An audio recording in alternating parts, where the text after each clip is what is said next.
Dieu de la morale, le Dieu naturel. Et même parmi des chrétiens évangélistes, il y a beaucoup de personnes qui ont peur du surnaturel de Dieu. Alors que Dieu est un Dieu surnaturel. C'est, je dirais, quelque chose qu'on peut comprendre. Vous savez, dans le livre de l'Exode, il est dit au chapitre 20, « Tout le peuple entendait les tonnerres et le son de la trompette. Il voyait les flammes de la montagne fumante. À ce spectacle, le peuple tremblait. » Il n'est pas dit le peuple sautait de joie. Il n'est pas dit que le peuple était dans l'allégresse. Il est dit que le peuple tremblait de peur. Et ils se tenaient dans l'éloignement, tellement qu'ils avaient peur. Hein? Si tu vois un volcan, tu vas aller te cacher dans un petit trou. Parce que tu auras peur. Est-ce que tu veux recevoir le surnaturel de Dieu? Parce que le surnaturel de Dieu, ce n'est pas le surnaturel des hommes, ce n'est pas ce que toi tu t'es forgé en te disant Dieu guérit, Dieu bénit, Dieu ceci, Dieu est à ton service. Tu ne cherches plus Dieu, mais tu as fait de Dieu ton serviteur.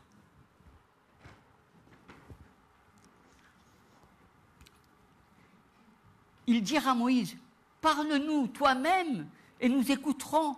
Mais que Dieu ne nous parle point de peur que nous ne mourions. Vous voyez le peuple? Quand on ne connaît pas Dieu, quand on ne connaît pas la parole, quand on est des chrétiens du dimanche, quand on ne veut pas faire un pas de foi et avancer vers le Seigneur, on est comme ces hommes. Dès qu'il se passe quelque chose qui nous dépasse, au lieu de regarder à la puissance de Dieu, on a peur et on dit, vas-y toi, hein, toi tu es serviteur de Dieu, toi, Dieu t'a choisi, toi tu es le meilleur, hein, alors vas-y parce que nous, on ne sait pas, on ne peut pas. Hein, c'est souvent comme ça que les gens y parlent. Vous savez, il y a beaucoup de gens qui disent « Mais moi, je suis chrétien, je viens le dimanche, je fais des bonnes choses, mais je ne suis pas pasteur. » Mais je crois que Dieu, il a nommé des pasteurs, il a nommé des apôtres, il a nommé... Mais Dieu, et avant tout, il s'est nommé, il s'est fait un peuple. Et nous avons tous, et nous sommes tous dans la présence de Dieu. Et nous devons tous vivre ce partage de la présence de Dieu. Hein, il t'a pas mis de côté, il t'a pas exclu, il n'a pas fait de toi quelqu'un qui était un chrétien d'occasion. Hein, il a fait de toi un homme et une femme nés de nouveau. Un homme et une femme qui a été pardonné de tes péchés. Un homme et une femme qui peut s'approcher à nouveau de Dieu et rentrer dans sa gloire et dans sa puissance. C'est nous qui devons rentrer, c'est nous qui devons nous manifester. Hein, et je crois que le peuple, il était là. Hein, et Moïse, il dit, ne vous effrayez pas, car c'est pour vous mettre à l'épreuve que Dieu est venu. Et c'est pour que vous ayez sa crainte devant les yeux, afin que vous ne péchiez point. Oui, la crainte de Dieu, mais bien-aimés. Dieu est un Dieu de vérité. Et comme je le disais ce matin, on ne peut pas s'approcher de Dieu si on est dans le péché. C'est un obstacle. Et nous devons demander pardon à Dieu avant. Nous devons avoir soif et faim de Dieu.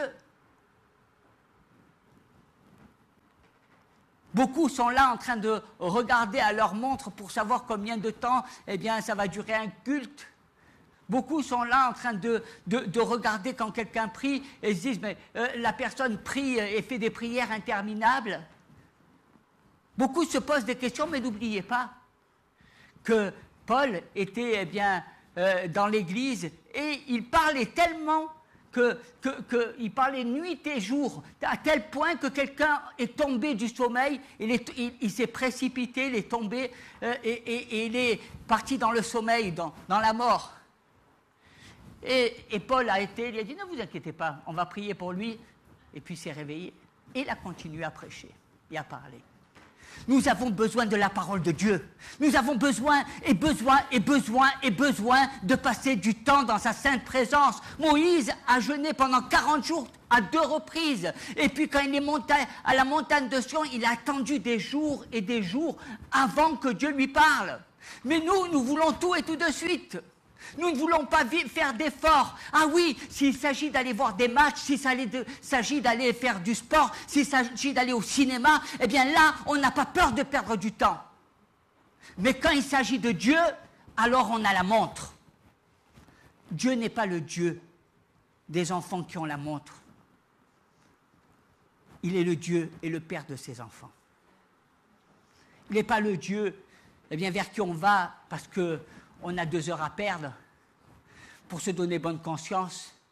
Il est le Dieu avec qui nous devons avoir tous les jours une relation personnelle et rechercher sa présence. La communion avec Dieu, c'est souvent, elle est empêchée par le péché, par l'ignorance, par la religiosité. Trop de gens sont religieux. Certes, des versets, c'est très bien de versets. Ouvre ton cœur. Dis ce que tu ressens. Crache le morceau. On n'est pas là pour faire de la parade. On est là pour dire ce qu'on a dans le cœur. On est là pour dire, j'entends peu de gens qui le matin, au lieu de dire Seigneur, purifie-moi, pardonne-moi de mes fautes. Pourtant, vous savez, la croix, représente le pardon de nos fautes et de nos péchés. Je m'humilie devant ta face, Seigneur. J'entends peu de gens qui s'humilient devant la face de Dieu. Pourtant, le Seigneur dit, si mon peuple s'humilie, prie et se repent de ses mauvaises actions, en un instant, je le relèverai. On oublie la présence de Dieu. Et c'est tellement important. Expérimenter la présence de Dieu. Le monde actuel, lui, il est tel qu'il est, et la Bible nous dit dans 2 Timothée, sache que dans les derniers jours, il y aura des temps difficiles. Oui, car les hommes seront égoïstes, amis de l'argent, fanfarons, hautains, blasphémateurs, rebelles à leurs parents, ingrats, irreligieux, insensibles, déloyaux, calomniateurs, intempérants, cruels, ennemis des gens de bien, traîtres, emportés, enflés de l'orgueil, aimant le plaisir plus que Dieu, ayant l'apparence de la piété, mais reniant ceux qui ont fait la force. Éloigne-toi de ces hommes-là. Éloigne-toi de ces hommes-là. Prenez ce passage, entourez-le, réfléchissez sur ce passage. Parce que nous avons besoin, à nouveau de nous rapprocher de Dieu. Nous avons besoin de vivre cette expérience. Il n'y a que Dieu, il n'y a pas d'homme, il n'y a pas de programme miracle, il n'y a que Jésus. Et il n'y a que toi avec Dieu. Et le jour où tu seras dans sa présence, parce que tu seras un jour dans sa présence, il te dira s'il te connaît ou il ne te connaît pas. Ça sera le jour du jugement. Est-ce que tu as vécu avec lui? Est-ce que tu as partagé les choses avec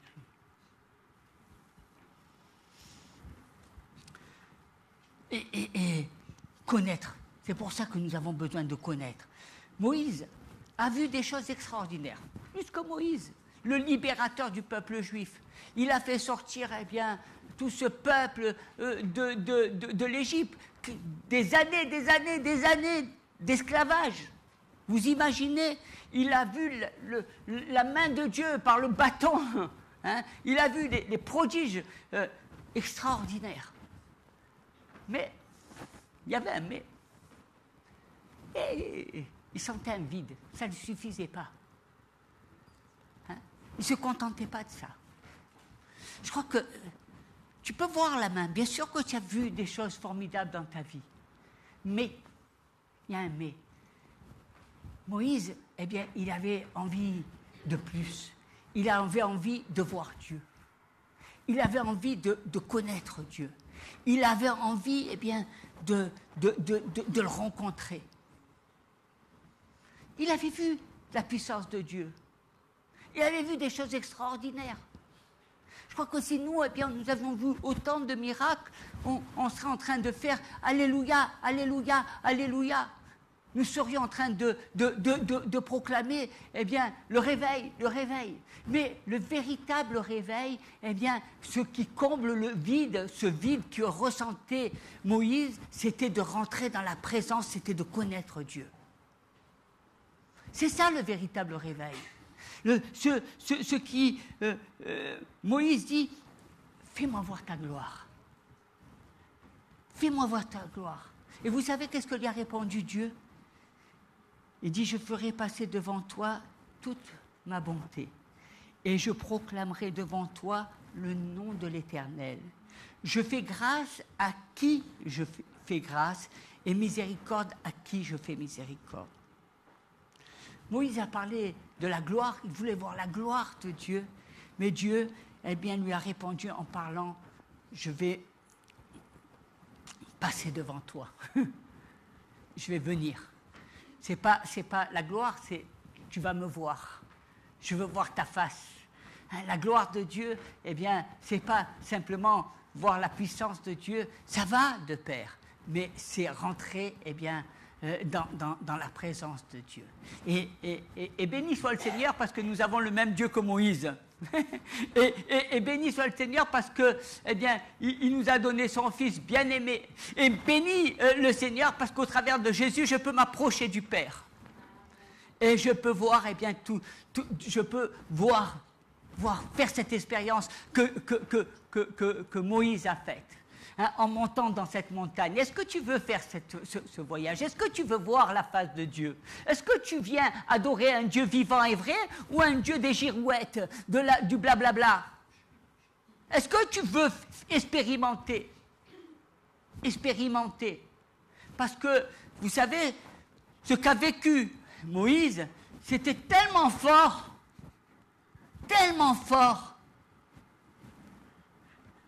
hein? Et l'Éternel dit à Moïse, tu ne pourras pas voir ma face, car l'homme ne peut me voir et vivre. Quand ma gloire passera, je te mettrai dans un creux du rocher. Je te couvrirai de ma main jusqu'à ce que j'ai passé.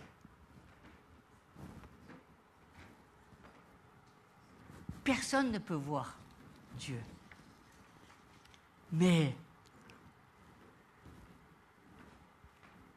personne ne peut voir ma face et vivre.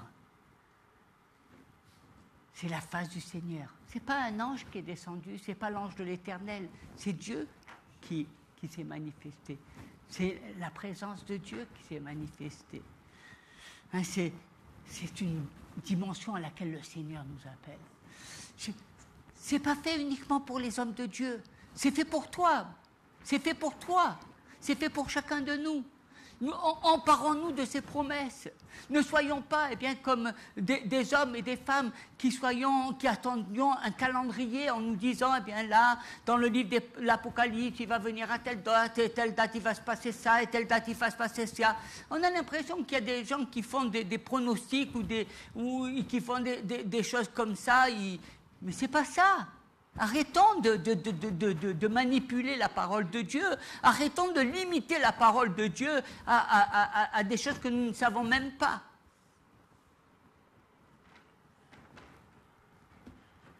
Voir la face de Dieu. Et je crois que c'est la plus grande dimension du tabernacle était, eh bien, la présence de Dieu, la Tchékina, hein, dans le lieu très saint.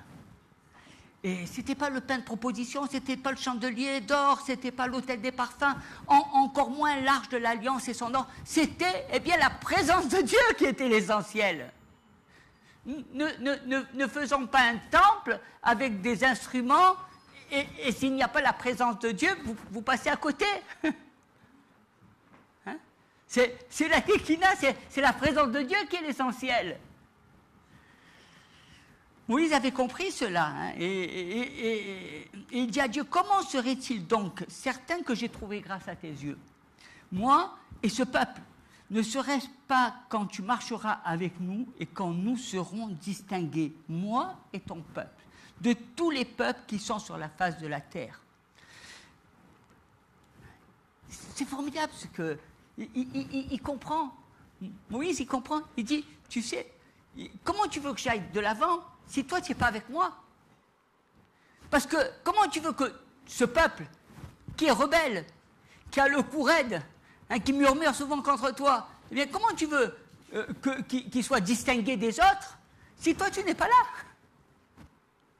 C'est la chose essentielle. C'est la chose essentielle. C'est pour ça, est-ce que vous aimez le Dieu du temple ou est-ce que vous aimez le temple? Parce que le temple, c'est des murs.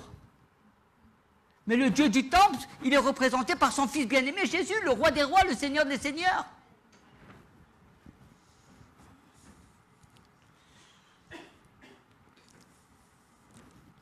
Comment suis-je certain que j'ai trouvé grâce à tes yeux? Je peux avoir cette certitude que si je suis dans ta présence, que si tu es avec moi. Parce que si tu es avec moi, eh bien, ça veut dire que tu es d'accord, que tu approuves mon comportement, mon attitude. Il y a une approbation de Dieu. Pour être dans la présence de Dieu, il faut que Dieu m'accepte. Et pour qu'il m'accepte, il faut que je sois pardonné de toutes mes fautes, de toutes mes transgressions.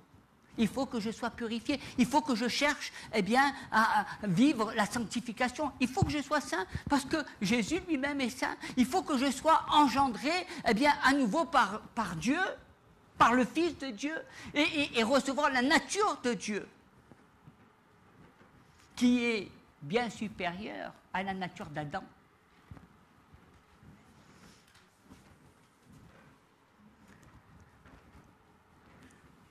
La marque de Dieu, la présence de Dieu, c'est la distinction, eh bien, de Dieu à son peuple. Quand Dieu est avec toi, eh bien, il y a cette distinction. Je fais partie de ce peuple. Je suis approuvé de Dieu. Le Seigneur, eh bien, est ma force. Et Moïse a refusé d'être avec l'ange sans le Dieu de l'ange. Il a refusé le lait et le miel sans le Dieu qui donne le lait et le miel. Hein? Nous venons ici pour avoir le lait et le miel. Nous venons ici pour avoir les prodiges de Dieu, l'ange de l'Éternel. Mais lui, il ne voulait pas l'ange, il voulait Dieu. Hein? Il a dit non, il a refusé la guérison parce qu'il voulait voir le guérisseur, celui qui me guérit. Il a refusé la bénédiction parce qu'il voulait, eh bien, que celui qui le bénit soit avec lui. Vous savez, quand Dieu est avec toi, tu as le Dieu qui te bénit. C'est lui qui bénit. Ce n'est pas un tel, c'est Dieu qui te bénit. Est-ce que tu veux le connaître? Est-ce que tu veux connaître ce Dieu qui te bénit? Est-ce que tu veux connaître ce Dieu qui te guérit? Est-ce que tu veux que ce Dieu, eh bien, soit avec toi? Hein? Il a refusé, eh bien, d'avancer sans la présence de Dieu. Et il y a tant et tant de personnes qui avancent sans la présence de Dieu.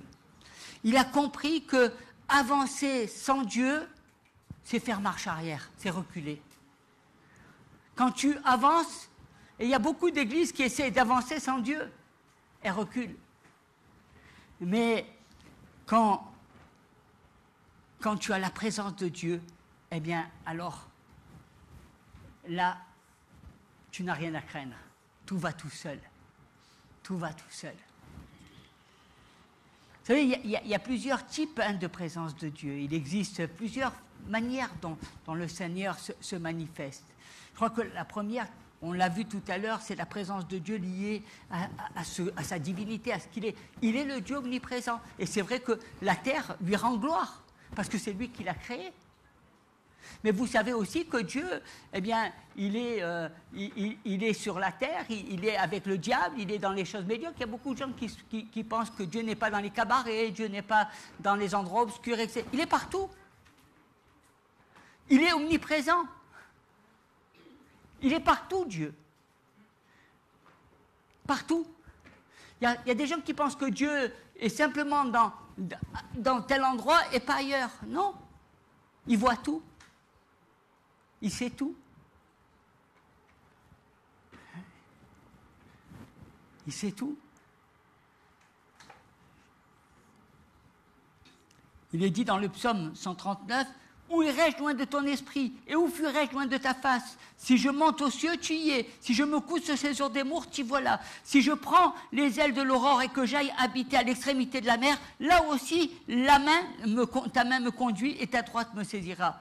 Si je dis, au moins les ténèbres me couvriront, la nuit deviendra lumière autour de moi. Même les ténèbres ne sont pas obscures pour toi. La nuit brille comme le jour et les ténèbres comme la lumière. » Vous voyez, mon corps n'était point caché devant toi lorsque j'ai été fait dans un lieu secret, tissé dans les profondeurs de la terre. Quand je n'étais qu'une masse informe, tes yeux me voyaient, et sur ton livre étaient tout inscrits les jours qui m'étaient destinés avant qu'aucun d'eux n'existât. C'est cette présence, la présence de Dieu, qui est universelle, parce qu'il est omniprésent. Il y a beaucoup de gens, et c'est quelque chose qui a été vérifié, il y a beaucoup de gens qui partent dans l'espace, et il y a beaucoup de personnes qui, quand ils vont dans l'espace, donnent leur cœur à Jésus. Pourquoi? Parce qu'ils voient la grandeur de Dieu, ils voient la beauté de Dieu. Vous avez remarqué que quand vous allez quelque part, eh bien, vous voyez la grandeur et la beauté de Dieu. Il y a des paysages magnifiques, c'est Dieu qui les a faits. Et ça nous réjouit et ça nous fait du bien. Hein? La gloire ne lui revient qu'à lui. Nous ne pouvons que la contempler. Nous pouvons voir que la gloire. C'est cette gloire eh bien, qui est universelle, que tout homme, bon, méchant, chrétien, non chrétien peut voir. Les chrétiens voient les mêmes rochers que vous, la même mer, ils voient la même chose. Hein? Parce que Dieu est omniprésent. Dieu est partout. Et nous regardons à cela. La présence de Dieu est liée à ce qu'il nous accepte et à ce qu'il est, sa divinité, l'approbation. Et c'est une présence qui se manifeste, qui est concentrée dans un lieu quelque part, et dans une église, dans un stade, dans une nation, et même parfois dans un continent. Et c'est quelque chose qui se manifeste. Hein. C'est quelque chose qui est surnaturel, qui dépasse l'entendement. C'est à un moment donné, la gloire de Dieu touche eh bien, une église, touche un pays, touche eh bien, une nation, il se manifeste. Il y a des conversions par milliers. Il y a des hommes et des femmes qui se mettent à genoux et qui demandent pardon à Dieu. Il y a eh bien, la puissance de Dieu qui se manifeste à tel point eh bien, que le paysage est complètement transformé. Est-ce que vous y croyez ? Il y a beaucoup de gens qui pensent que non, il faut que Dieu eh bien, ne peut pas agir puissamment, que c'est des choses...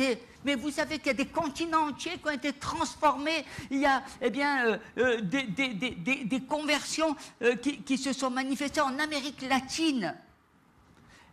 C'est des pays qui ont été balayés par la puissance de Dieu. Il y avait la drogue, il y avait l'alcool, il y avait la prostitution, il y avait le désordre. Et dans ces pays-là, eh bien, le souffle de Dieu s'est manifesté. Pourquoi, mes bien-aimés ?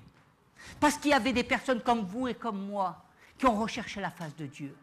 Il y avait des personnes comme vous et comme moi qui ont jeûné et prié et se sont mis à genoux devant le Seigneur. Il y a des personnes comme vous et comme moi eh bien, qui ont demandé à Dieu d'agir puissamment.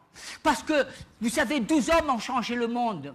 Mais si tu te regardes comme quelqu'un qui n'arrivera jamais à rien faire, quelqu'un qui n'est pas bon, quelqu'un de nul, que tu as besoin toujours du pasteur pour t'approcher de Dieu, alors Dieu ne t'utilisera jamais.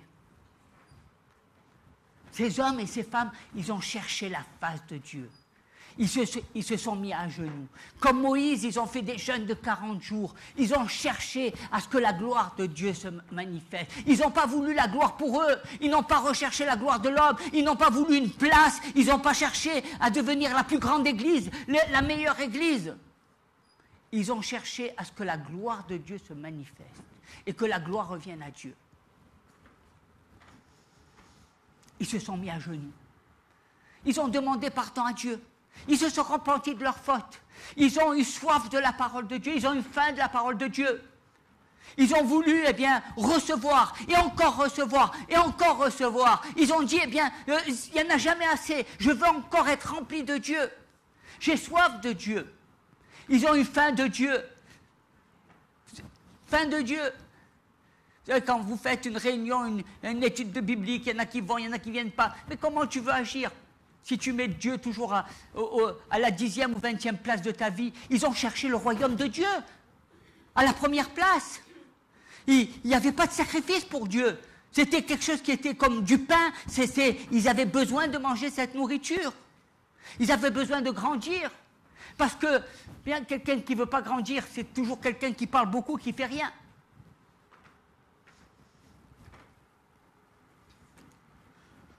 La présence, vous savez, cette présence du Seigneur. Et je crois que quand on recherche la présence de Dieu, il y a le surnaturel, il y a les conversions, il y a des vrais adorateurs, parce que je ne viens pas pour faire de l'évangélisation. Qu'est-ce que tu vas faire, mon frère? Allez, on va évangéliser. Non. Je prie, je me mets à genoux, je jeûne. Je prie pour que Dieu touche les âmes. Je ne suis pas là pour faire mon... Tu sais, j'ai parlé à quelqu'un, il a rencontré le Seigneur aujourd'hui, l'autre il a fait ci, l'autre... Mais c'est toujours toi. C'est ton moi. C'est Jésus qui a touché les cœurs. On veut toujours avoir un esprit de contrôle. Vous savez, comme il y a les pasteurs en chef, et puis il y a les leaders qui veulent aussi faire comme les pasteurs. Non. Cherchons Dieu. Mettons-nous à genoux devant le Seigneur. Ne cherchons pas à contrôler, mais cherchons à libérer afin que le peuple de Dieu ne soit pas mis dans une pièce à part, mais que le peuple de Dieu puisse partager et profiter de la présence de Dieu. C'est ensemble. Je n'ai pas envie d'être dans le ciel tout seul sans vous. C'est avec vous que je veux être. Et vous connaîtrez Dieu, et vous serez avec moi si vous avez marché avec Dieu. Parce que vous le connaîtrez. Et c'est à cela que le Seigneur nous appelle. Et l'Église, je dirais, elle doit... C'est cette présence qui remplit le 3e ciel et qui remplissait dans le passé le lieu très saint. C'est le surnaturel de Dieu. Apparaissant comme une nuée le jour et la colonne de feu la nuit. C'est tel que doit remplir l'Église et caractériser toutes ces rencontres. C'est la présence qui transforme et qui comble. Il faut pour cela que je me repente, il faut que je sois purifié, il faut que je sois né de nouveau, il faut que je marche dans ce nouveau chemin. Il y a des gens qui perdent du temps. Mais bien-aimés, vous n'avez pas le temps. Ne perdez pas votre temps, vivez votre sanctification, cherchez la face de Dieu, ne perdez pas de temps en train de regarder, de vous regarder le nombril, cherchez à regarder à Jésus. Parce que Dieu nous amène bien plus loin. Et Moïse dit, vous ferez ce que l'Éternel a ordonné, et la gloire de l'Éternel vous apparaîtra. C'est quelque chose... Faire ce que l'Éternel m'a demandé. Vous ferez ce que... Eh oui, il faut faire attention. Vous savez, s'approcher de Dieu, rentrer dans la présence de Dieu, il faut le connaître. Il y a un protocole, il y a des choses que je dois faire pour rentrer dans la présence de Dieu. Je n'arrive pas comme ça, je dis à mon collègue, allez, je rentre dans ta présence maintenant. N'oubliez pas que Moïse, pour qu'il rentre dans la présence de Dieu, Dieu lui a dit, hé, mon collègue, mon petit Moïse, ce lieu est saint. Ce lieu est saint. Il va falloir que tu quittes tes chaussures pour rentrer dans ce lieu. Ne viens pas dans ce lieu comme tu es. Ne viens pas avec tes soucis, tes problèmes, avec tout ce qui ne va pas dans ta vie. Ne viens pas, si tu veux rentrer dans la présence de Dieu, il va falloir que tu te débarrasses de tout ça. Parce que si tu veux rentrer dans le lieu saint, il va falloir que tu changes ta manière de voir les choses. Il va falloir que tu changes ton optique. Il va falloir que tu ne regardes plus les choses de la même manière. Il va falloir que tu agisses. Parce que la gloire de Dieu, elle se manifeste dans ta vie si tu changes, si tu es transformé. Mais si tu es toujours le vieil homme, ou le vieux chrétien qui vit sur ses acquis, eh bien tu seras un vieillard. La sainteté de Dieu, c'est une recherche, c'est une quête, c'est une soif. La sainteté de Dieu. Vous ferez ce que l'Éternel a ordonné. Et au moment où les sacrificateurs sortirent du lieu saint, la nuée remplit la maison de l'Éternel. Les sacrificateurs ne purent pas y rester pour faire le service à cause de la nuée, car la gloire de l'Éternel remplissait la maison de l'Éternel. La gloire remplissait la maison de l'Éternel. C'est quelque chose d'extraordinaire à laquelle le Seigneur nous appelle. Et il est dit, l'année de la mort du roi Osias, je vis le Seigneur assis sur un trône, très élevé, et les pans de sa robe remplissaient le temple. Alléluia. Et c'est quelque chose. Des séraphins se tenaient au-dessus de lui. Ils avaient chacun 6 ailes, 2 dont ils se couvraient la face, 2 dont ils se couvraient les pieds, et 2 dont ils se servaient pour voler. Ils criaient l'un à l'autre et disaient, Saint, Saint, Saint est l'Éternel des armées.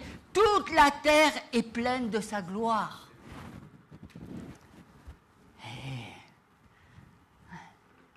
Alléluia, oui. C'est ce que nous voulons. C'est ça le temple. Le temple, la maison de Dieu, l'église de Jésus. C'est ça. Ce n'est pas un temple qui a été forgé par des hommes, pas des rituels, pas de la religion. Ce n'est pas ça que je veux voir. Je ne veux pas voir ça. Je ne veux pas vivre ça. Je veux vivre le Dieu puissant et vrai. Je veux voir eh bien, la robe de l'Éternel descendre dans ce lieu. Dans ce lieu-là. Dans ce lieu, je veux que Dieu agisse afin que toi aussi tu puisses t'écrier Saint, Saint, Saint, l'Éternel des armées. Que ton cœur vibre après le Seigneur. Je veux que le dimanche, eh bien, tu viennes voir le Dieu 3 fois saint. Tu ne viens pas à l'église. Tu ne viens pas à la mission chrétienne. Tu ne viens pas dans une dénomination. Tu viens voir le Dieu 3 fois saint.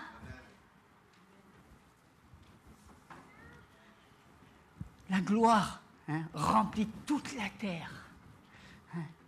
Ça nous montre la présence et la divinité de Dieu. Il remplit toute la terre. C'est pourquoi les apôtres servaient Dieu avec crainte et tremblement. Faites attention. Ne faites pas n'importe quoi avec Dieu. Les apôtres, ils servaient Dieu avec crainte et tremblement. Quand tu sers Dieu, eh bien, il y a la crainte de Dieu. Tu ne veux pas ce que tu veux. Tu ne cherches pas ce que tu... Il faut que tu aies peur. Beaucoup n'ont plus peur de Dieu. Quand on n'a plus la crainte de Dieu, c'est là où on se prend pour des dieux. C'est là où on prend la place de Dieu. Mais quand on a la crainte de Dieu, on sait qui est Dieu. Il y a beaucoup de chrétiens qui n'ont plus la crainte de Dieu, qui n'ont plus peur de Dieu, qui pensent que Dieu ne les voit pas, qui ne les entend pas, qui ne sait pas qui ils sont. Mais sache que Dieu sait qui tu es. Sache que Dieu voit tout. Sache que Dieu entend tout. Sache que Dieu sait, eh bien, qu'est-ce que tu fais en ce moment, qu'est-ce qui se passe dans ta tête. Il connaît même les coins et les recoins de ton esprit. Rien n'est caché devant Dieu. Toi, tu cherches à cacher devant les hommes, mais peu importe ce que les hommes pensent de toi, ce n'est pas leur problème. Ils ont d'autres choses à penser. Mais par contre, tu devrais plutôt penser, qu'est-ce que Dieu pense de moi? Et là, tu commencerais à avoir la crainte de Dieu. Parce que si tu regardes toujours aux hommes, parce que tu regardes à ce qui est apparent, ce qui est visible, mais sache que Dieu regarde aux choses invisibles.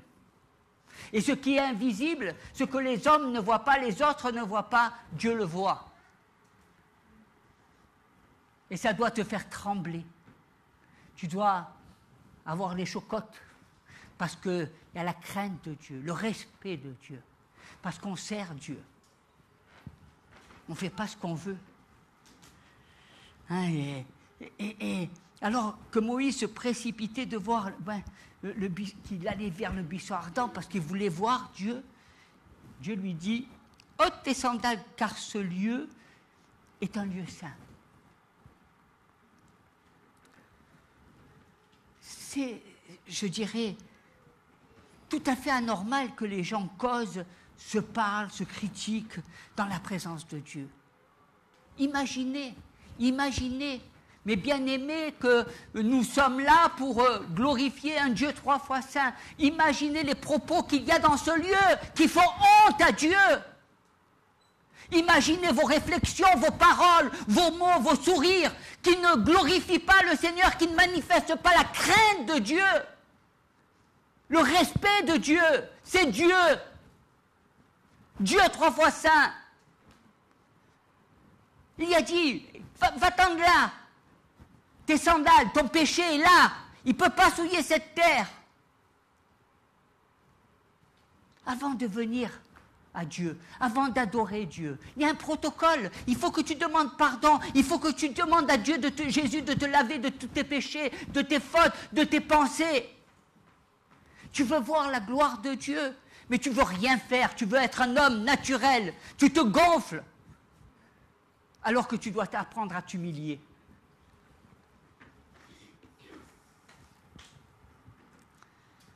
On ne fait pas n'importe quoi dans la présence de Dieu. On n'agit pas sur la tête. Trop de chrétiens vivent avec leur acquis. Trop de chrétiens vivent avec leur passé.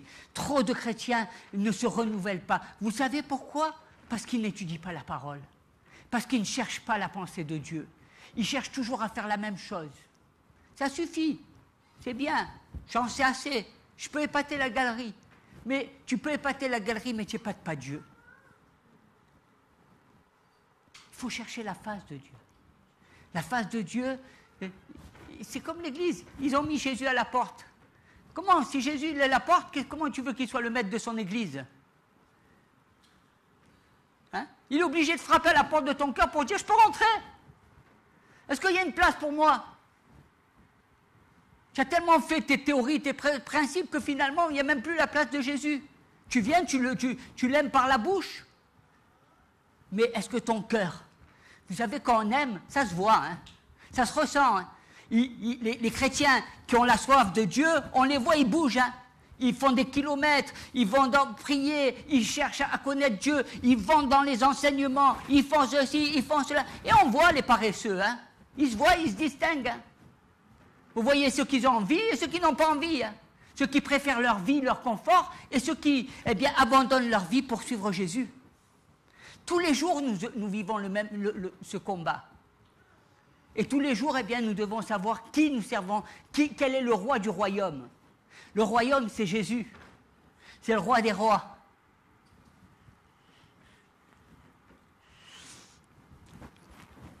La présence de Dieu nous exige d'ôter nos sandales, le péché, hein, et de demeurer dans une profonde sanctification. Voilà, je viens. C'est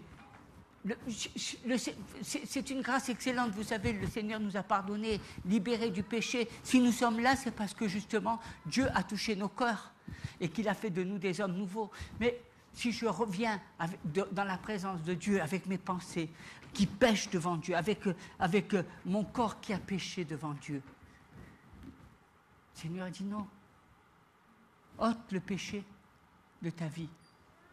Ne cherche pas à faire comme beaucoup de gens disent, en 5 points, je vais vous dire ce qui vous intéresse de savoir, je vais vous passer de la pommade, je vais te dire ce qui te plaît. Vous savez, souvent les gens dans les églises, ils disent, moi je travaille toute la semaine, quand je viens à l'église, c'est parce que j'ai envie d'entendre que des bonnes choses. Eh oui, malheureusement, c'est pas comme ça.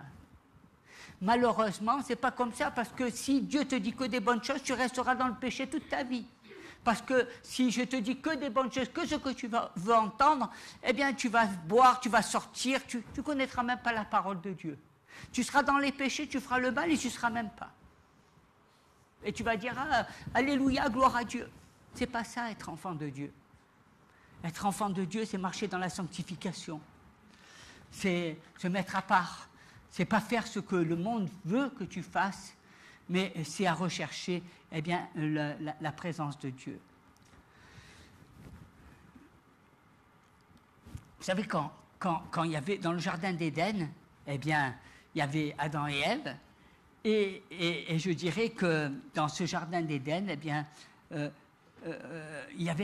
vivaient dans la présence de Dieu. Et la Bible nous dit que chaque soir, Dieu venait le visiter Et ça lui a apporté l'éternité, la domination, la richesse. Chaque soir, Dieu allait à la rencontre d'Adam et Ève. Chaque soir. Parce que Dieu aime rentrer en relation. Hein? Il aime, il leur parlait, il allait au-devant d'eux. C'est ce que nous allons vivre nous aussi. Parce que le Seigneur nous dit qu'il y a un temps, le millénium, où nous allons vivre ces temps où nous allons rentrer dans la présence de Dieu, dans la faveur de Dieu, et à un moment donné, nous allons revenir pour régner. Eh oui, c'est un temps où nous serons avec Dieu en permanence. Dieu, on verra ces choses-là. Et c'est bien parce que, vous voyez, Dieu veut, Dieu désire, Dieu veut que chacune de ses brebis soit en relation avec elle. Il veut être le bon berger. Il veut être ce berger qui te dirige, qui te guide, qui te fortifie, qui t'instruit.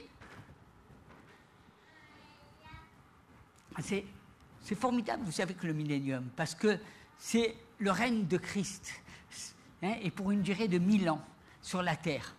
C'est pendant laquelle Jérusalem sera la capitale du monde, oui, la terre sainte. Et la Bible dit qu'il y aura la paix et la justice dans le monde. Il est dit que le lion habitera avec la chèvre. Eh oui, sans la dévorer. C'est extraordinaire. Un temps de justice, un temps de paix, et un temps de grâce. Et on comprend la grâce de cette prophétie quand on rentre dans la présence de Dieu. Parce que quand on rentre dans la présence de Dieu, on sait qu'il y a la paix. On sait qu'il y a la transformation. On sait qu'il y a la restauration. On sait. Les gens se battent pour devenir meilleurs, pour être quelqu'un de mieux. Mais si tu veux être quelqu'un de meilleur, rentre dans la présence de Dieu et tu verras que rien qu'en rentrant dans la présence de Dieu, le Seigneur fera le travail dans ta vie. Pourquoi les gens ont tant et tant de difficultés? Parce qu'ils veulent faire les choses par leur propre force. Ils essaient de rechercher l'Esprit de Dieu par leur propre force. Ils recherchent la parole par leur propre force. Tout est dans leur contrôle. Ils ne s'abandonnent pas dans les mains de Dieu. Rentrer dans la présence de Dieu, c'est dire, oh Dieu, tu fais de moi ce que tu veux. Je suis ton enfant. C'est toi qui agis. Et c'est un temps auquel le Seigneur nous appelle. Il est dit que dans le millénium, les arbres porteront leurs feuilles tous les mois. Tous les mois. Et ça veut dire que la terre sera restaurée. Ça veut dire que toute la terre, vous voyez, les gens parlent des problèmes climatiques, etc. Mais il est dit que dans ce temps-là, il y aura la restauration de la terre qui a été maudite à la Genèse. Parce que la terre a été maudite à la Genèse, par le péché. D'accord ?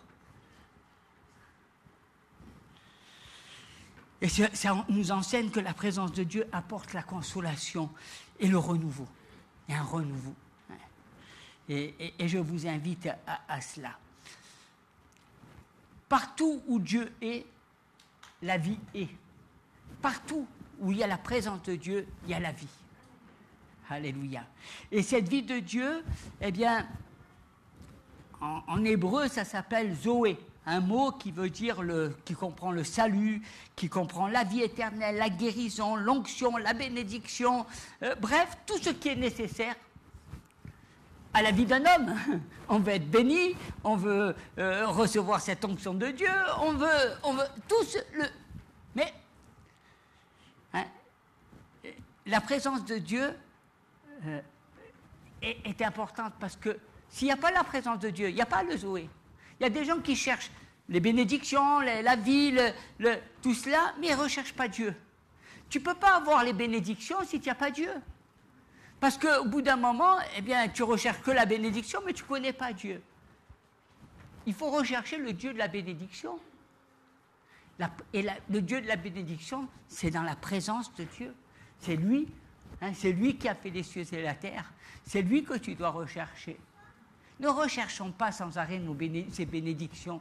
On est finalement tellement attaché au matériel, on recherche tellement le confort, on recherche tellement de bien vivre sur la terre, alors que notre rôle, eh bien, c'est de préparer notre maison dans le ciel.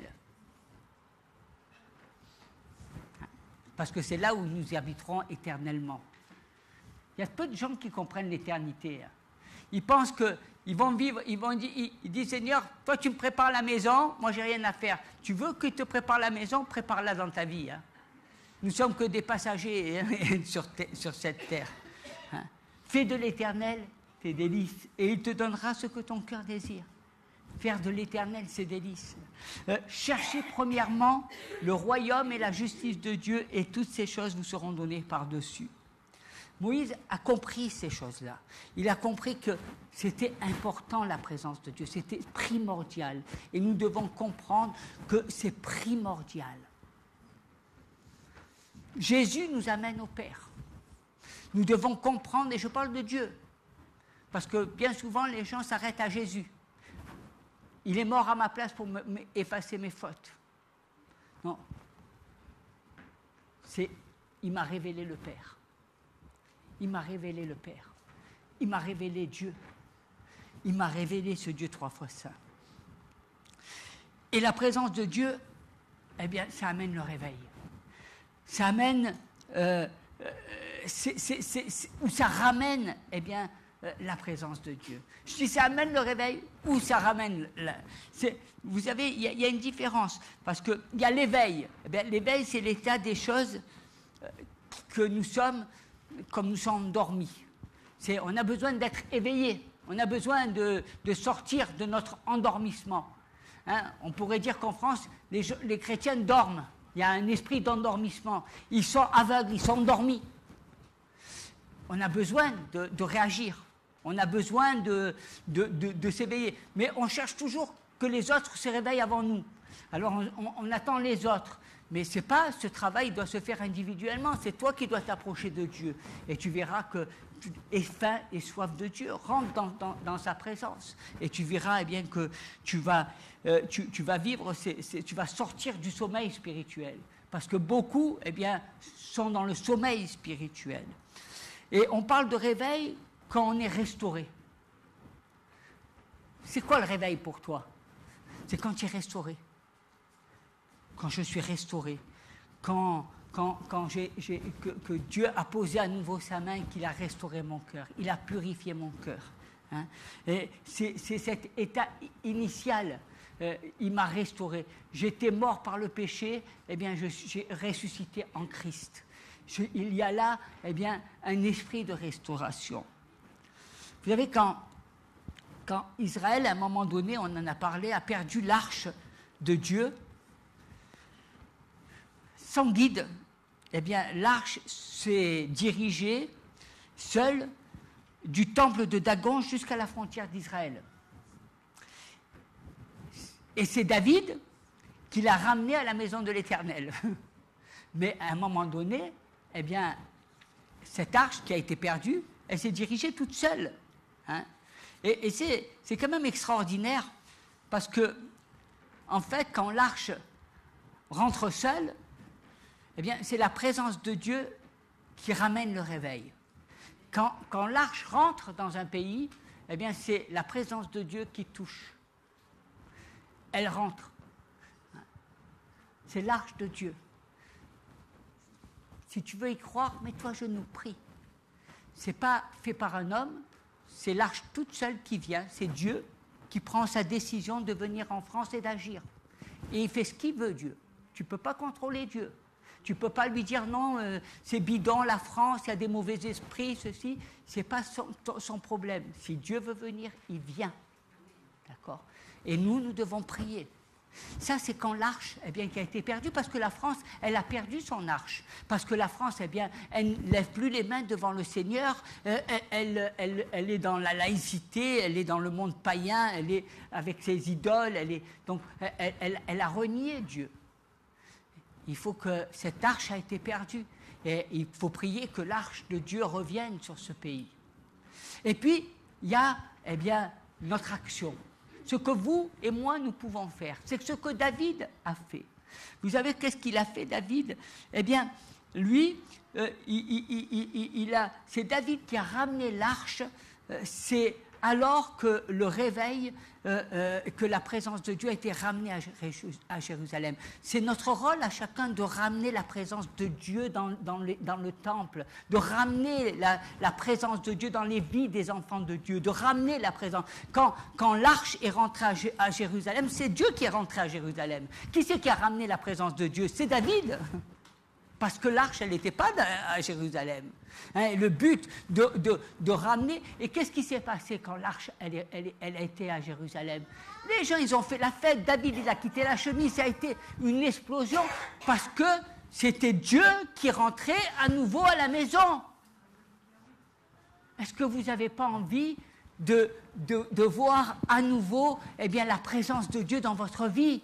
Est-ce que vous n'avez pas envie d'avoir cette arche de Dieu dans votre cœur? Est-ce que vous n'avez pas envie, eh bien, de voir la puissance de Dieu à nouveau dans l'Église? Est-ce que vous n'avez pas envie de voir les miracles au lieu de voir toujours, ah ouais, il y a des catastrophes, à Marseille c'est pénible, et les disputes de clochers, les bonhommes, les rancunes? Ce n'est pas des discours de Dieu. Sachez que Dieu, tout ça, ce n'est pas son problème. Le problème de Dieu, notre problème à chacun, ce n'est pas de vivre avec le passé. Notre problème, eh bien, c'est déjà de ramener l'arche dans notre vie et puis qu'elle puisse revenir dans l'Église. Et c'est à cela que je vous appelle. C'est que cette arche, est-ce que tu l'as dans ton cœur? Est-ce qu'il vibre? Est-ce qu'il y a la présence de Dieu? Est-ce que, eh bien, tu veux vivre dans la présence de Dieu? Est-ce que tu veux vivre dans la crainte de Dieu? Est-ce que tu veux entendre la parole de Dieu telle que Jésus, eh bien, l'a dite dans la vérité et non pas dans le mensonge? Est-ce que tu veux vivre cette parole de sanctification? Sache qu'il y aura peu de personnes. Toi, tu t'attends à avoir beaucoup de gens. Vous savez, les gens, ils aiment bien qu'on les flatte, ils aiment bien qu'on leur montre les choses, qu'on leur dise ce qu'ils ont envie. Il y aura peu de personnes. Mais ces personnes-là, s'ils sont authentiques et vrais, alors, eh bien, la nuée sera dans notre pays. La nuée reviendra, parce qu'il y aura la présence. Dieu ne regarde pas au nombre, parce que s'il regarderait au nombre, il ne reviendrait pas. Mais il suffit qu'une poignée de personnes se mettent, s'humilient, prient et recherchent la face de Dieu. Une poignée de personnes, pas des centaines, une poignée de personnes. Si tu crois qu'une poignée de personnes peut restaurer, eh bien, ce pays, alors mets-toi à genoux, recherche la face de tout ton cœur. Ne cherche pas de la religion, ne cherche pas, mais recherche la face de Dieu, recherche la présence de Dieu. Comme Moïse, ce n'est pas les miracles qui vont te faire vivre, c'est la présence de Dieu. Recherche le Dieu des miracles. C'est lui que nous devons rechercher. On va s'incliner dans la prière, si vous voulez bien. Seigneur, merci de toucher le cœur de tes enfants. Qui croient, Seigneur, qu'à nouveau, eh bien, ils aient la foi. Qu'ils croient au Dieu, eh bien, au Dieu des miracles, au Dieu de la gloire, au Dieu tout-puissant, au Dieu, eh bien, glorieux, au Dieu qui a fait les cieux et la terre, au Dieu créateur de tout l'univers, au Dieu, eh bien, qui nous a donné son Fils bien-aimé, afin qu'au travers de Jésus, nous puissions, eh bien, être lavés de nos fautes, de nos condamnations, afin que, eh bien, nous puissions devenir des hommes et des femmes, eh bien, nés de nouveau, des hommes et des femmes qui sommes des enfants de Dieu. Donne-nous, eh bien, Seigneur, nous qui sommes ces enfants, eh bien, d'avancer, Seigneur, et de rechercher. Nous avons vu les miracles de Dieu, nous avons vu les prodiges de Dieu, mais Seigneur, eh bien, nous voulons voir ta face, comme Moïse. Nous voulons voir, eh bien, la face de Dieu. Nous voulons rentrer dans cette montagne sainte, dans ce lieu 3 fois saint, dans ce lieu où tout s'écrit gloire. Nous voulons, eh bien, faire cette marche en avant. Nous ne voulons plus de la vallée. Nous ne voulons plus rester dans la vallée. Nous ne voulons plus rester dans les déserts. Nous ne voulons plus rester, eh bien, dans nos problèmes, dans nos difficultés. Mais nous voulons, eh bien, marcher. Regarder, eh bien, à la croix. Regarder au serpent d'airain, afin afin de voir eh bien, la gloire de Dieu. Donne-nous, Seigneur, eh bien, d'ôter nos chaussures, nos sandales. Donne-nous, Seigneur, eh bien, de nous sanctifier, de rechercher, eh bien, de te demander pardon de toutes nos fautes. Donne-nous, Seigneur, de confesser devant Dieu et devant les hommes et avec nos frères et sœurs, eh bien, tout ce qui ne te plaît pas, afin que, ensemble, d'un commun accord, d'un même cœur, eh bien, nous puissions, eh bien, rechercher ta face. Oui, nous croyons, eh bien, à cette arche de l'Alliance. Oui, Seigneur, cette arche est dans ce lieu et nous voulons, eh bien, qu'elle revienne dans cette église et que la manifestation de la puissance et du surnaturel de Dieu se manifeste. Que le Dieu, eh bien, glorieux, Seigneur, se manifeste et touche tous ses enfants. Seigneur, je te demande par ton esprit que ton Saint-Esprit mette à genoux chacune des personnes qui est dans ce lieu, qu'elle aplatisse, eh bien, la vie de chacun, afin que chacun, eh bien, puisse avoir la crainte de Dieu. Qui puisse avoir la crainte de Dieu. Parce que nous avons un Dieu qui est merveilleux, mais nous avons un Dieu redoutable. Arrête de t'amuser avec Dieu. Arrête de te moquer de Dieu. Arrête d'avoir de faux semblants. Arrête de te faire une mascarade. Arrête de jouer avec les choses de Dieu. On ne s'amuse pas avec Dieu. Mais cherche, mets-toi à genoux, plie le genou devant la face de Dieu. Qui es-tu, toi, pour parler à Dieu? Qui es-tu pour murmurer sans arrêt à Dieu? Qui es-tu, eh bien, pour te plaindre de toute la grandeur de Dieu? Apprends à marcher dans l'humilité. Apprends à chercher la face de Dieu. Apprends, eh bien, à respecter Dieu. Apprends à respecter ce lieu, car c'est un lieu saint où il y a la présence de Dieu. Est-ce que tu as mis Jésus à la porte de ta vie? Est-ce que tu as mis Jésus à la porte de ce temple? Est-ce que tu viens par tradition? Est-ce que tu viens parce que ça te donne de te sentir meilleur? Non. Ouvre la porte de ton cœur et dis-lui, Seigneur, je veux faire eh bien, de toi mes délices. Je veux eh bien, que tu sois celui qui est mon tout, mon roi, mon Seigneur. Je veux te suivre. Je veux eh bien, continuer cette marche. Je veux entendre ta voix. Je veux te parler. Je veux que tu me dises ce que je dois faire. Je veux eh bien, aller encore plus loin. Je veux sentir ta présence dans ma vie. Je veux que tu vives en moi par ton Saint-Esprit. Esprit de Dieu. Je veux eh bien, que tu sois là. Seigneur, que cette arche de Dieu, eh bien, soit dans nos cœurs et qu'il vive. Donne-nous la soif, donne-nous la faim de Dieu. Donne-nous, Seigneur, eh bien, de voir le surnaturel de Dieu. Donne-nous de ne pas être comme ce peuple qui a eu peur de Dieu parce qu'il a entendu les tonnerres, parce qu'il a entendu le courroux de Dieu. Mais donne-nous au contraire, eh bien, de nous réjouir. Nous nous réjouissons, eh bien, qu'un jour tu vas venir, un jour, eh bien, tu quitteras ton ciel de gloire et tu viendras chercher tes enfants. Un jour, nous serons dans la joie et dans l'allégresse parce que nous savons que nous serons enlevés avec toi. Parce que, eh bien, nous serons tous les jours de notre vie en ta compagnie. Beaucoup ont peur de la mort, beaucoup ont peur, eh bien, de la séparation parce qu'ils ont peur du péché qui est dans leur vie et qui les empêche de voir la gloire de Dieu. Le péché, eh bien, a été effacé par Jésus-Christ. Ne le garde pas. Ne vis pas avec. Ne vis pas avec cette tumeur. Débarrasse-toi de ce péché. Débarrasse-toi de tous les péchés de ta vie. Débarrasse-toi tant qu'il est temps, parce qu'un jour viendra où il sera trop tard. Et alors, à ce moment-là, tu pleureras les yeux de ton cœur. À ce moment-là, tu auras les larmes. Cherche la face de Dieu tant qu'il est temps. Reviens, recherche-le. Et tu verras eh bien, que cette arche qui est dans ton cœur va vivre, va pouvoir se manifester, que tu auras la vie en Christ. Et cette arche, eh bien, elle aura le pouvoir de faire de toi un homme et une femme nouveau.